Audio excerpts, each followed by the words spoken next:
Hi అండి, welcome back to our channel. ఈరోజు చుక్కాకు చట్నీ ఎలా చేసుకోవాలో చూసేద్దాం. చాలా బాగుంటుంది, ఒకసారి ట్రై చేసి చూడండి. దానికోసం ఒక కడాయి తీసుకొని 2 టేబుల్ స్పూన్స్ ఆయిల్ వేసుకుందాం. తర్వాత 8 నుంచి 10 పచ్చిమిరపకాయలు కూడా వేసుకొని వేగిన తర్వాత 3 పెద్ద సైజు టమోటాలు కూడా వేసుకొని వేయించుకుందాం. ఇవి వేగిన తర్వాత నీట్గా వాష్ చేసుకున్న ఆకును కూడా ఇందులో వేసుకుందాం. దీంట్లో నుంచి నీరు ఇమిరిపోయేంత వరకు మీడియం ఫ్లేమ్లో పెట్టుకొని వేయించుకుందాం.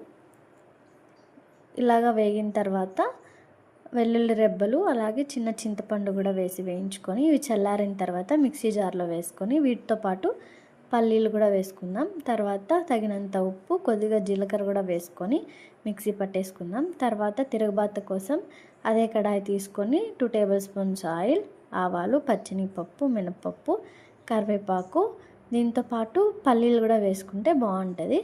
తర్వాత చిన్న ఎర్రగడ్డలు అన్నీ వేసుకొని వేయించుకుందాం. తర్వాత గ్రైండ్ చేసుకున్న పచ్చిని కూడా వేసుకొని దీంట్లో నుంచి ఆయిల్ సపరేట్ అయ్యేంత వరకు వేయించుకుందాం. లాస్ట్లో కొత్తిమీర వేసుకొని దించేసుకుంటే మన పచ్చడి రెడీ.